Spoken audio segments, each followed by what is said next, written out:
All right. So we're out here hitting the NBA free agency market, talking about some big moves. Let's just open up with the two biggest, I would say.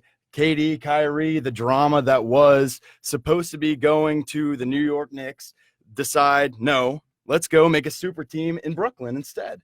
McClure, how do you think that's going to change the overall landscape so far in the NBA? Well, that move, I think, surprised everybody that they went to the Brooklyn Nets. You heard all offseason during free agency that they were looking at the Knicks, and the Knicks, cleared cap space to grab two all-stars. And what do? They do what the Knicks do. They absolutely fail and not get the job done, not bring in one guy that you'd say, wait, that's an all-star that can help us win right now. You don't have that guy on the New York Knicks. And if you're the Brooklyn Nets coming off a season where you were the 6th seed in the Eastern Conference and really battled against the Philadelphia 76ers team in the playoffs, had a great season. You add those two guys, obviously KD is going to be out for all of this year. And, if you're a Nets fan, you can't be reminiscing on that, I believe, this year. You can't be reminiscing that KD will not be there this year. This is your squad. You got Kyrie and those guys you assembled, from last year's team and in the offseason. So I don't want to hear about KD this year. I don't want to hear it. So, the Nets are going to be really good in the future, and they built something now. And that just completely changed the landscape of the NBA, like you said, Dolby, especially in the Eastern Conference. Now that really is a toss-up in the East. Not only does it bring two major stars over the East, but it pushes a young rising star over to the Western Conference in D'Angelo Russell. He's going to play a major factor for the Golden State Warriors this upcoming season, especially with Klay Thompson out probably until March, I would say, maybe a little bit after that. We'll see if he can get ready. He's a shooter, but he plays really good defense, so he's going to have to be agile. He's going to have to be 100% for this team to feel comfortable bringing him back. We'll see what happens with D'Angelo Russell now that he's on a super team. Last year, he kind of had to do it himself for the Brooklyn Nets. They made the playoffs. They played really well. They played their hearts out. We'll see what he does going over to the West. Now, we have another super team, one of the more interesting and one of the more exciting big twos that the NBA has shifted towards in Houston.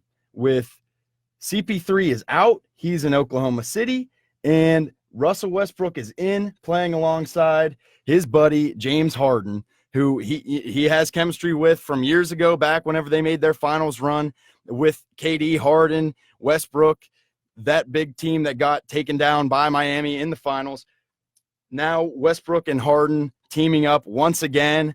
I think this team is going to be one heck of a regular season squad, especially with D'Antoni's offense, with his offense that he runs. I mean, how are people going to outscore this team? All you have to do is score one more point than your opponent, and it seems like you look at any other team basically in the NBA, how are they going to hang with this high-scoring, high-flying Houston Rockets team?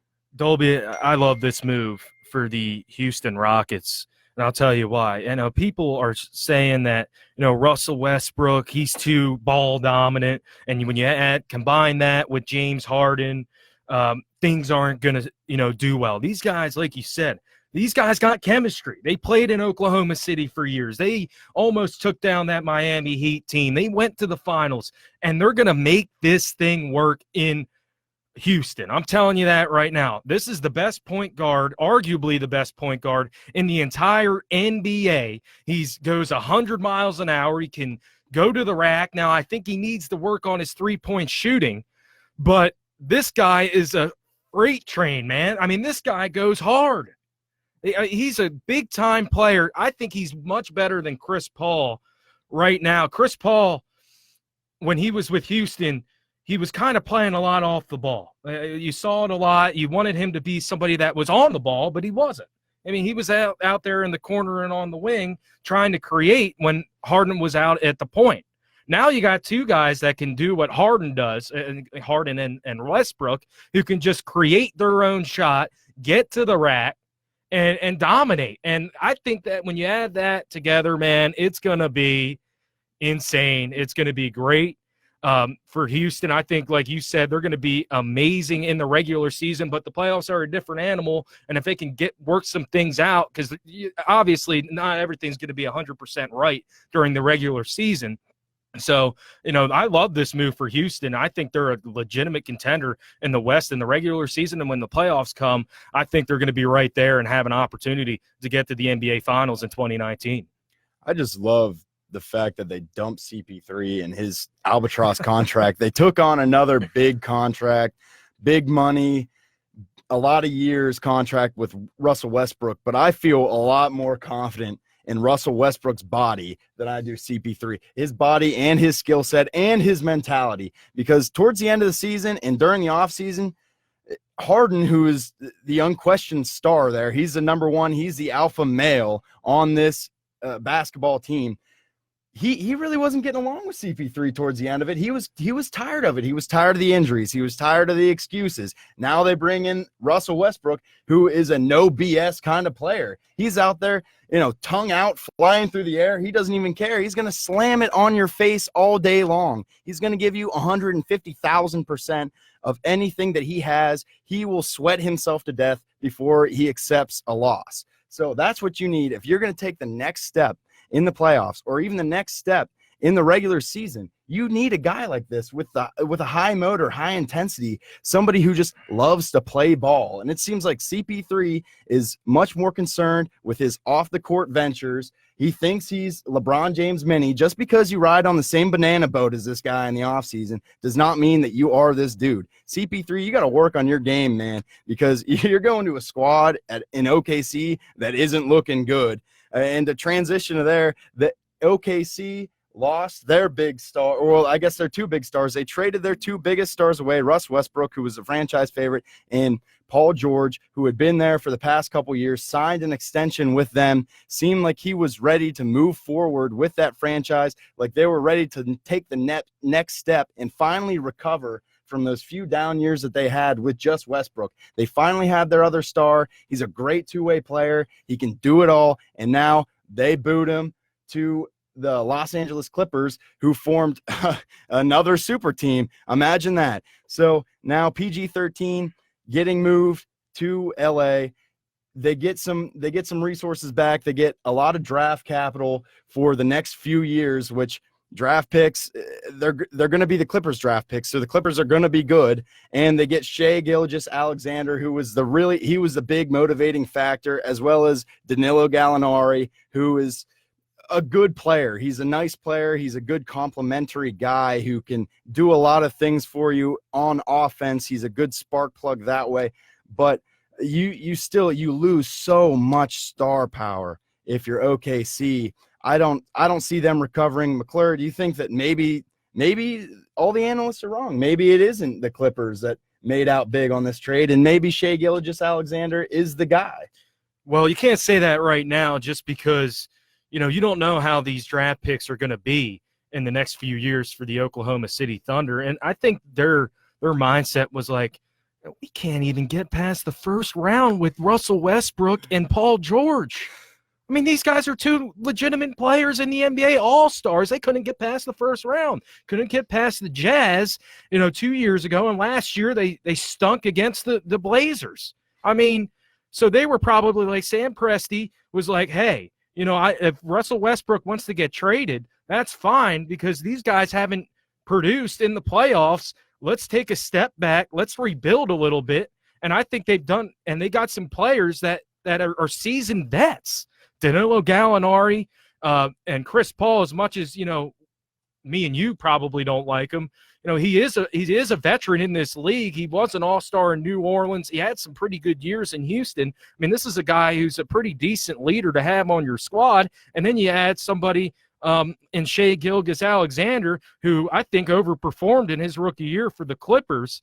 I mean, that's not a bad core squad to have. It's going to be, but in the future, it's going to be about the draft picks, who you bring in free agency to complement, maybe one of your all-star draft picks, and we'll see how it goes. But I think it's going to be a really long season for the Oklahoma City Thunder this year and maybe in the next upcoming years, because probably Chris Paul won't be there in 3 years. So it's going to be a long rebuild, I think, for Oklahoma City. But hey, they did it before. They drafted KD and Russell Westbrook. See what happens. And you never know. You never know. And this team is going to be rebuilding and continue to rebuild until they find something right. All right, now moving on to the last big trade of the NBA offseason. Mike Conley getting moved to the Utah Jazz from the Memphis Grizzlies, where he was for his entire career. He was very impressive. He carried that franchise for a long time. Him and Marc Gasol now gone. He brings a lot of grit and grind to the Utah Jazz, and all they had to do was give up Kyle Korver, Jay Crowder, a draft pick, and Grayson Allen. So I don't think they're really going to miss those guys for as much as they're going to get back from Mike Conley, even not so much in the twilight of his career. He's only 31 years old. He has had injuries in the past, but to get that point guard number one to put alongside Donovan Mitchell, who's more of a true shooting guard, ball dominant as he is, that's the position he needs to play. And now this roster is really filling out nicely for Utah. I think they take a really big step up next year in the Western Conference, and primarily due to the fact that they picked up Mike Conley, one of the premier point guards in the league. McClure, what do you think about that? Yeah, I think it was a good deal for the Utah Jazz, bringing in a veteran and Mike Conley, somebody that can, be a floor general out there for the Utah Jazz. And this is a Utah Jazz team that I think a lot of people are really high on. I think a lot of people are thinking that Donovan Mitchell is going to take that next step and be that all-star in the playoffs. Now, he's had 2 great seasons, but I think the Jazz think that this guy's going to make that next step. And if he does that, this Utah Jazz team is going to be really good. You got Joe Ingles still. You got Rudy Gobert. You shifted Favors somewhere else. But, hey, this is a really deep, good Utah Jazz team, and I like the Mike Conley move, bringing him in, maybe mentoring Donovan Mitchell a little bit, and we'll see what happens. But this Utah Jazz team, don't sleep on them, people. They're going to be good. All right, guys, we are going to be starting our Western Conference rankings. This is basically the list that me and McClure have compiled, that we both agree this is what we see the talent level as of now for these Western Conference teams. Not necessarily the playoff seeds that we think they're going to get, but just the talent level that we see right now, face value from these Western Conference teams. So to kick it off at number 15, it is the perennial basement dwellers of the West, the Phoenix Suns. Oh my gosh, these guys really didn't do anything in the offseason that should excite anybody, especially their fans. I mean, this was a franchise that was really high and mighty for a while, and now they're picking up the scraps, basically, the NBA, overpaying for guys like Trevor Ariza, and really not drafting people that had really high upside. They're drafting more of a high floor, low ceiling type players, which is kind of the exact opposite of what you need to do. They still have, their star player, Devin Booker. DeAndre Ayton's coming back in year 2. He should be bigger, better, and stronger. But for right now, this team, 19 wins last season, not even close to anybody else in the West. I don't see them taking a step forward.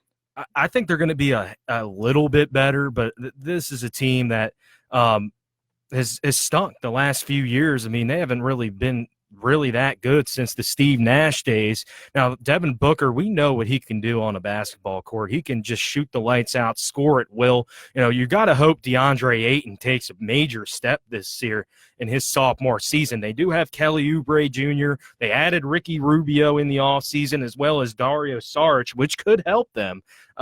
They got Aaron Baines coming off their bench. It's not going to be the good year for the Phoenix Suns. They're going to be in the basement of the West again this year, but I expect them to win more than 19 games in 2019-2020.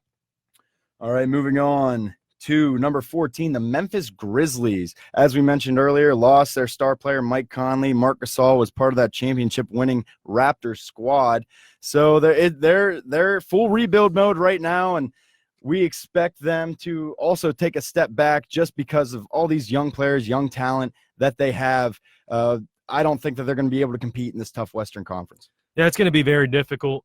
You got to hope Jaren Jackson has a good sophomore year. He showed some signs of elevating his game throughout the year. John Morant, their draft pick this year, he's going to be great. I think in the future we'll have to see how his rookie season goes. Jonas Valanciunas, who's a veteran down low in the paint as the center. Dylan Brooks, who plays the three, he can do some things on offense. You got to hope that he can score the basketball a little bit. Their bench, they still got Andre Iguodala on that team, and we'll see what they do with that. Maybe buy him out and send him somewhere else. Jay Crowder, but the Memphis Grizzlies, this is a team that's still in rebuild mode. You got two pretty solid players in Jaren Jackson and John Morant. We'll just have to see how they play together, and let's see if their draft picks and free agency in the future is good, but it's going to be a tough season for the Memphis Grizzlies in the Western Conference. And a lot of people are really high on their two draft picks, John Morant and Brandon Clark. They see a lot of star potential there, but right now they're young guys. I mean, Ja's 20 years old, Brandon Clark's 21 years old. So as talented as they may be, they still have a long ways to go. They got to get coached up, got to get used to the NBA game and how it's played. It's a lot different than playing at Murray State, going against, these mid-major conferences and just dominating them. I know what Ja did in the tournament, that triple-double the first game, absolute shocker against some people, leading Murray State to a victory. But right now, yeah, I just don't see it. And moving on to 13, we have the Oklahoma City Thunder, a team that were 49-33 last year. They're just going to take a step back. Like we said, they acquired some pieces here, a lot of draft capital, but those draft picks aren't playing. They're worth nothing right now during the regular season. They can't set foot on the court because they're too busy either playing overseas or playing in the college game. They get Shai Gilgeous-Alexander, who his numbers weren't spectacular for the Clippers, but he did play a decent role for them as a rookie. He's still very young, still growing into his long frame at the point guard position. Maybe Chris Paul can show him the ropes, but Chris Paul is just declining as a player, and as the number one star on a team, I don't think he has enough to push them over any of these other teams in the West. The Western Conference is so stacked with talent in both the youthful and the wise. These are two, what should I say here? The West is just chock full of absolute ballers, I guess is what I'm trying to say. Guys that are on the come up and guys that have been there and done that. Yep. These teams are no joke here, and whenever you're trotting out CP3, who's got a bum knee every other game, and Danilo Gallinari as your second star, I guess, in air quotes, like, I just don't see it happening. I'm not a big fan. I'm not a big fan of Billy Donovan as their head coach. I wasn't a big fan of the hire whenever they brought him in from Florida. I don't think he manages talent well, and I think he's way in over his head. I think the college game was suited more towards his level. He was a high-level recruiter, and in game he was all right. But as far as the NBA goes, I don't think he has the stuff, man. Yeah, I agree with you. And here's a Thunder team. We touched on it earlier in the show. You just don't have the star power like you did before to compete in the West. And when they did have the star power, they were the 6th seed, the 8th seed. You're not going to do that this year. They're not winning 49 games like they did last year. You got Chris Paul, Danilo Gallinari, who we've spoken a lot about. You still got Steven Adams in the middle. He's a grinder. He might honestly be gone at the deadline this upcoming season. And then guess who else they got on this team? Mike Muscala. Oh, Moose. Jeez Louise. This is like his 7th team in the past maybe 8 months. This guy cannot find a home. He's starting at power forward for this team? Yeah, he's listed as the starting forward for the Oklahoma City Thunder. Geez. You're not winning with this team. You're not. No. Now in the future drafts, and you draft somebody good in the next 2-3 years, and then I'll start talking about the Oklahoma City Thunder. But right now, they're not going to be that good in 2019, and that's why they're very low. And the worst part is that they're just starting this rebuild now, and they're kind of in limbo here with 2 fat contracts for aging stars. I don't even want to call Steven Adams a star. He's a solid player. He would carve out a really nice bench role, almost like an Enes Kanter type guy on a championship contender. But for him to come in and give you 35 and Nerlens Noel as your backup, please. This team is going nowhere fast. I'm looking for them to trade off a lot of these pieces, especially, like you said, Steven Adams, and even possibly move on from Gallinari and try and acquire just more draft assets, because that's the way you're going to turn this around quickly, is you draft well, you draft a lot of players, you pan them out, you see who's going to the D-League and who's ready for the pros now. Not all the time, from tape and from workouts in college, but you got to figure something out, man, because this was a franchise that was at the cusp of greatness, and they drafted really, really well. And now they're dealing with aging stars. They're dealing with low talent, really low potential guys other than Gilgeous-Alexander and maybe Dennis Schroeder, who's on a fat contract as well. So like these guys are just going nowhere fast. I'm not a big fan of this Thunder team, and I definitely see them taking a huge, huge step back this next season. Yeah, and we're going to move on here to number 12, the Minnesota Timberwolves. Dolby, I'm just never a big fan of this team. I mean, every year you think they got expectations with Karl Anthony Towns, Andrew Wiggins, those type of guys, and you think they're going to take a step in the Western Conference, and they always disappoint you. I mean, I think it was not the best year last year for the Minnesota Timberwolves, and they're going to have to step it up in the near future, I think, to compete in the Western Conference. They're just not that good of a team, and I like Karl Anthony Towns' game. And I think he's a good offensive presence. I think he's a little bit soft, though. I really think that. Like, I think he's got a good offensive game, but I just think he's a little bit timid.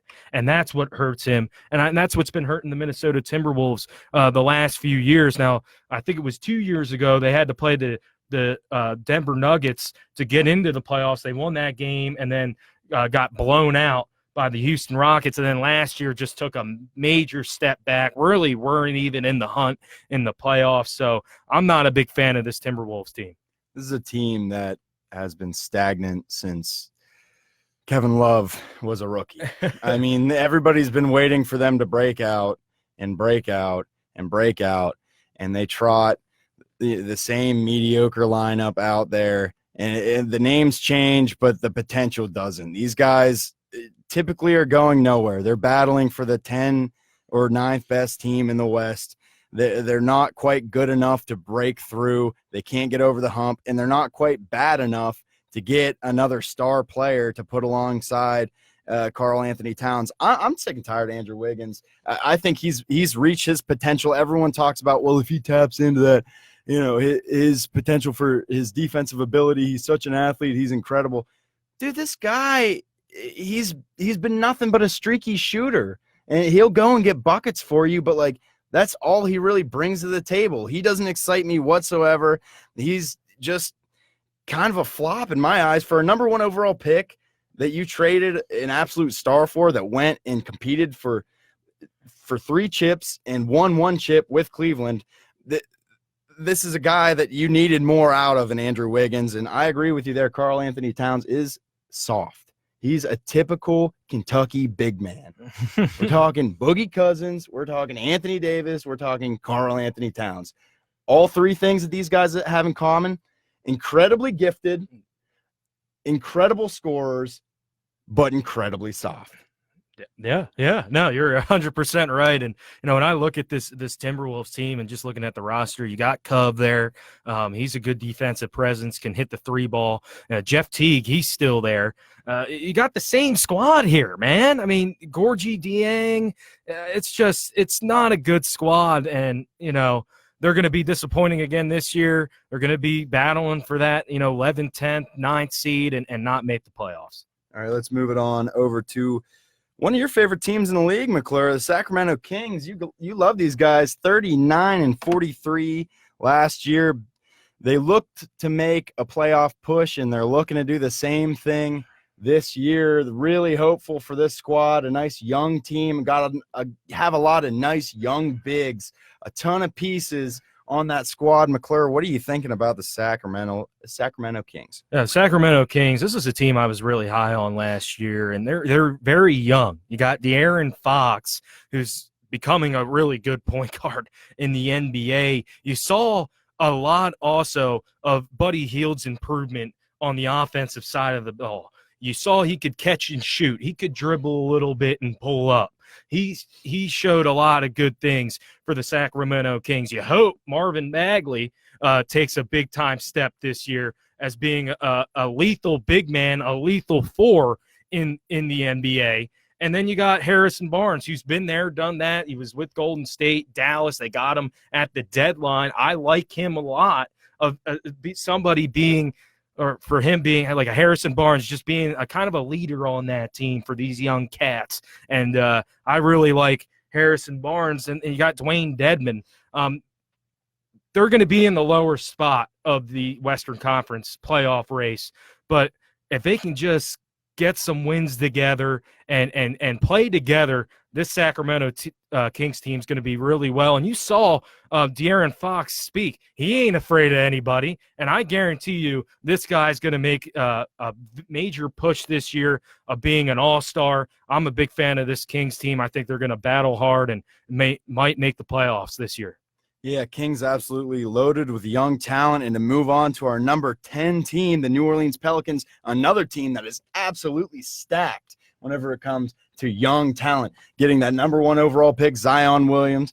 So, yeah, I mean, this dude looks to take over the league. Everybody thinks he's the next LeBron James. I'm not buying into it.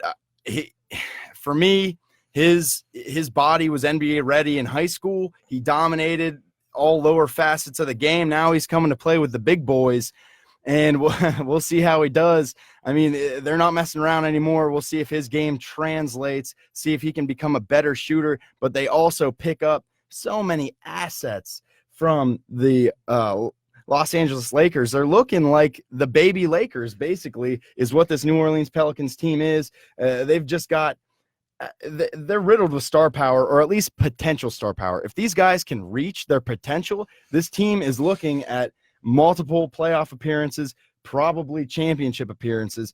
I mean, Brandon Ingram, Drew Holiday, Derek Favors brings in that nice, old head kind of guy who knows how to get things done in the NBA at their power forward position. Zion Williamson, as we said, and then Lonzo Ball, who just needs to get healthy, needs to get right.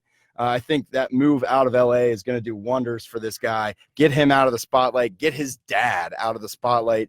I really like this New Orleans team. I don't think they're going to make the playoffs. I think they might scare some teams, but this is a squad that is immensely talented. You can't say anything but that. They just have so much talent. Now it just all needs to come together, mesh, and they need to reach their potential. This New Orleans Pelicans teams, to me, is very interesting because you got Zion Williamson, and you mentioned, having the NBA body, and I agree with that, but let's see if this guy can stay healthy for a full 82-game season. You saw in the Summer League, he had to miss some games because of a knee injury. Let's see if he can play through an 82-game season and dominate. And I also agree with your point on Lonzo Ball. This is a guy that I think is going to have a good year. I'm high on this Lonzo Ball kid this year. I think he's going to have a good year because he's out of that situation in L.A. He comes to a New Orleans Pelicans team that's pretty young. You still got the same core guys, on this Pelicans team. Drew Holiday, who's a good point guard in the NBA. Brandon Ingram, who he's been playing with the last few years. And you also, when you look at it, you got J.J. Redick coming off your bench. Somebody that can just shoot the three, catch and shoot, can be a spark plug, and he's a veteran, so he could maybe, help these guys with experiences that he's had, this Pelicans team, they're going to be fighting. They're going to surprise some people, like Dolby said, and I think they could maybe squeak into the playoffs in that bottom spot if things go right for them.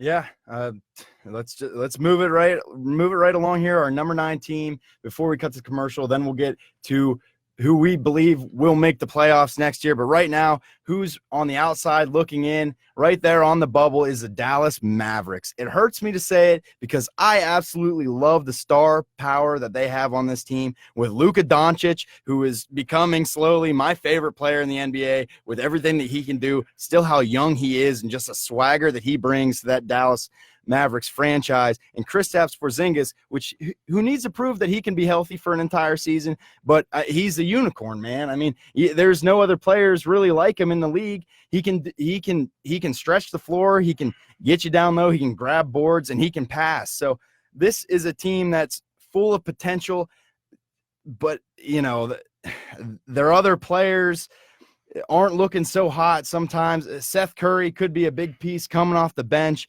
Jalen Brunson could take another step. Tim Hardaway Jr. could be a nice piece, but they just don't have enough talent for the playoffs this year. Let's talk about them maybe next year, but this year, the Dallas Mavericks sitting at number 9 in the Western Conference.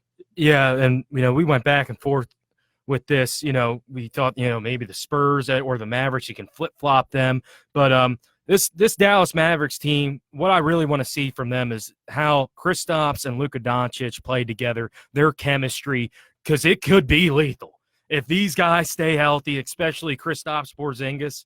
It could be an unbelievable duo, and they could dominate this league for years to come. But I'm not a big fan of their other complimentary guys. Delon Wright, really?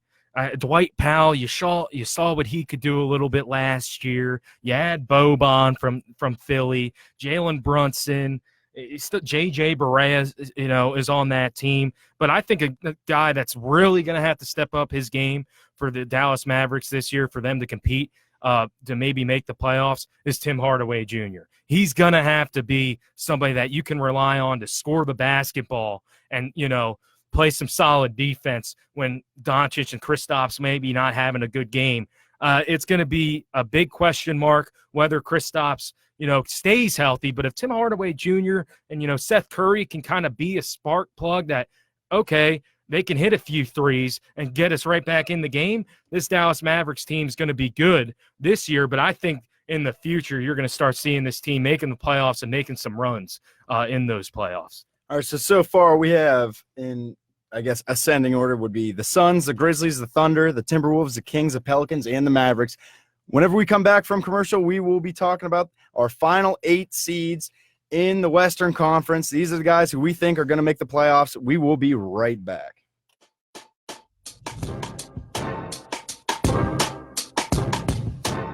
Welcome back to Half Court with Matt McClure and Logan Dolby, live on Dom Radio.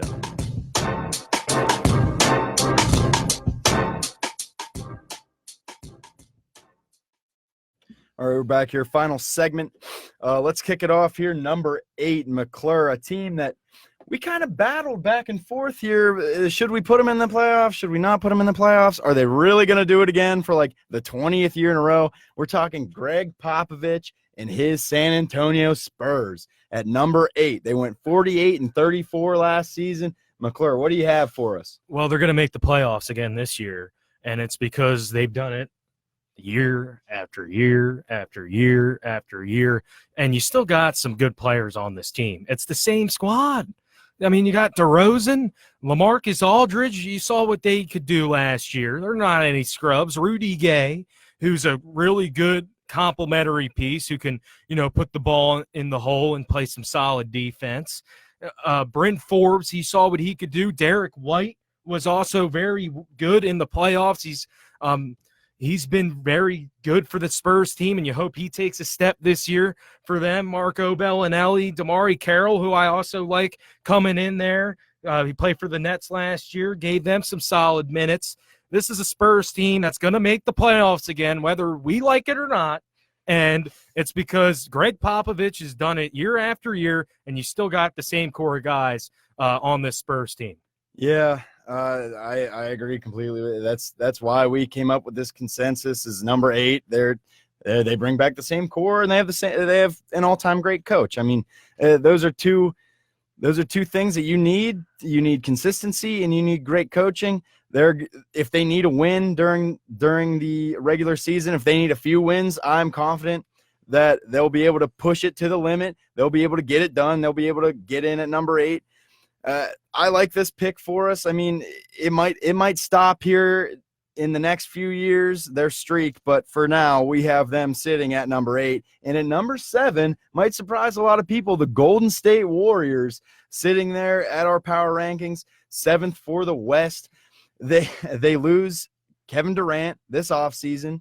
They lose Klay Thompson for the majority of the season, which we've talked about. They bring in D'Lo, but is he going to be enough? Is this team talented enough? And to look at the bench on this squad is just, it's terrible. They've got dudes that they brought in on, veteran minimum contracts. They've got Willie Cauley-Stein, who got pushed out of the log jam in Sacramento. He didn't really have a place there anymore. They have Draymond, who's great, Steph, who's great. They're going to do their thing. But then you've got guys like Glenn Robinson III starting at wing, and then behind him, Alfonso McKinney. Are you kidding me? Whenever probably one of the most important positions in the NBA is your 3, is your wing player. I mean, you see the most talented guys out there on the court, and that's your job basically, is to play defense on those most talented guys, like a LeBron James, like a Paul George, like a Kawhi Leonard. These are all 3s here that we're talking about. And if your 3s don't match up defensively against these guys, you're going to get absolutely toasted. And their bench is just absolutely weak. Yeah, this shouldn't come as a surprise for some people, because they've lost their core guys. They lost, KD to free agency. Klay Thompson won't be there. And you're going to have – or D'Angelo Russell is going to have to fill those shoes of what Klay Thompson does, and he's not that kind of player. He's kind of an on-ball guy, creates his own shot. Klay Thompson's more catch and shoot, and he drains threes. You still got Draymond Green. I like the Willie Cauley-Stein signing, somebody that can, be good in the paint. But when you combine that with Kevon Looney and Alfonso McKinney, you're not going to be that good. That's why they're going to be the 7th seed. They still got Steph Curry and Draymond Green, and that's why they're sitting at the 7th spot. But it's going to be a dogfight for that Golden State Warriors team this year. And moving on to number 6 is the Portland Trail Blazers. This is a team that typically overproduces in the regular season, but then whenever it comes playoff time, they really show their true colors, making their run to the Western Conference playoffs last year, but then not really giving that much of a fight to the Warriors. They run it back. They don't really pick up many pieces this offseason that excite me. Nurkic is going to be healthy, but I don't think that they are better than the next 5 teams. They're a very talented team, as we've iterated and reiterated on this show. The West is stacked, and the Portland Trail Blazers are sitting at number 6 for us, just because there's better talent in the West. Yeah, I agree. I mean, Damian Lillard and CJ McCollum, they're going to do their things for the Portland Trail Blazers, and that's why they're always that good in the regular season. And they had a good playoff run. They just got swept in the Western Conference Finals by the Golden State Warriors. But I like Damian Lillard's attitude. I like CJ McCollum's attitude. I like their pieces. Rodney Hood returns. Nurkic is there. So this is going to be an interesting team in the Portland Trail Blazers. And at the 5 seed, we have the Houston Rockets punching in there. Their offense is going to be potent. We'll see if they can play defense. Like we said, they picked up Russ Westbrook and absolutely dumped Chris Paul on the Thunder, basically running back the same team. But you got PJ Tucker starting for you, and you got a pretty weak bench. So that's basically what we made our decision on, is their bench is just trash, basically. So they have a lot of flashy pieces. They run a flashy system, but are they as talented as some of the other teams? No. No, no, not at all. And I like Houston Rockets. I like Russell Westbrook, James Harden. You still got Eric Gordon there, but it's the same guys on the bench. Gerald Green's going to see a lot of minutes. PJ Tucker, he's an undersized four. He's going to play a lot. Clint Capella, you got to get something more from him. But when you look at it, the other four teams in the West, I just think they're more deeper, and that's why they're sitting at the 5 spot. So, that's my take there on the Houston Rockets. And sitting at number 4 is the Denver Nuggets. They basically retain their team from last year, which surprised a lot of people. They were a very young team. They have some good chemistry going. Now they know how to get it done. Michael Porter Jr. maybe not be coming back. They picked up Jeremy Grant, but we have them taking a step back at number 4. They were the 2 seed last year. They're still a great team, but they're not as talented again as some of these bigger teams. Yeah, I agree. I mean, Denver had I think a breakout year last year. Jamal Murray, he's going to take that next step to greatness this year. They got a nice squad. It's the same guys. I like their coach. They're going to be right in the mix, but I think they take a little bit of a step back this year because, I think they surprised people at the beginning of the year. They ain't surprising anybody this year. Yeah, and moving on, Number 3 is the Utah Jazz. A lot of people are really high on this Jazz team. We're not as high on them as some other people, but they bring back Rudy Gobert, Donovan Mitchell. They bring in Mike Conley, Bojan Bogdanovic, which he was an absolute baller, has been a baller with every team that he's been on. He can put the ball in the bucket consistently. He plays tough defense, and Joe Ingles to round out the starting 5. You gotta love that. This dude, he melts my heart every time that he gets on the court. I love this starting 5. I love this team. They don't have the star power that the big dogs do in the West with our number 1 and number 2 picks, in number 2 being the Los Angeles Lakers and number 1 being the LA Clippers. These LA teams just are absolutely flooded with some of the best players in the league. Not saying Donovan Mitchell and Mike Conley and Gobert aren't top 30, top 25 players, but they're not top 5 players like we see in the LA teams. Yeah, I agree. I mean, the Utah Jazz, I think they're going to be a hair better than the Denver Nuggets. Honestly, you could flip-flop those teams, as the season goes along. I think they are very similar on, how they play the game and their star talent. I think Donovan Mitchell is a hair better than Jamal Murray. I like the pieces for the Jazz a little bit better than the Denver Nuggets. And I think the Jazz are going to take a step this year, and that's why they are at our 3 spot in the Western Conference power rankings. And number 2 for us is the Lakers. Number 1 is the Clippers. The reasoning for that, I would say, is that LeBron is getting older. Anthony Davis doesn't want to play the 5. Boogie Cousins goes down with that ACL tear. He's had multiple of those in his career. They signed Dwight Howard to basically a summer league contract, or what would equate to like a 2-way contract. And their depth doesn't exactly excite me. I like the moves that they made in Danny Green, bringing in Avery Bradley, some really tough, staunch defenders, some guys that can spread the court. But the LA Clippers they scared the Warriors last year in the playoffs. They took them deep. They still retain a lot of those guys. Pat Beverly's still there. Montrezl Harrell's still there. Shamit's still there. These guys are stalwarts on that front there for the Clippers, and they bring in Kawhi Leonard and Paul George, 2 of the best players in the league. Yeah, I agree. I mean, the LA Lakers, you got LeBron, and for the Clippers, you got Kawhi. How can these guys not be the 1 and 2 best teams in the in the Western Conference? That's why they are number 1 and 2, and pretty much everybody's power rankings. It's because you got those 2 guys, and they are just absolutely dominant guys that have done it before, and they got some pieces around them now with AD and LeBron and Paul George moving to LA. Those guys are big time players, and that's our Western Conference power rankings, man. It's going to be a fun year. We still got some shows going on, leading up here in the off season, but Dolby, it's going to be a fun season, man. Yeah, I'm looking forward to it. Shout out to everybody who was listening to us on Radio FX app, Com Radio app, and on Facebook Live. Super big shout out to family out there listening, and hashtag cult. Thanks for listening, guys. You guys are the best. We're going to wrap it up here. Yeah. Make sure you like us on or like us on Twitter. And we're always live from live Thursdays 5 to 6 on Com Radio. So make sure you're tuning in. And, good night, everybody.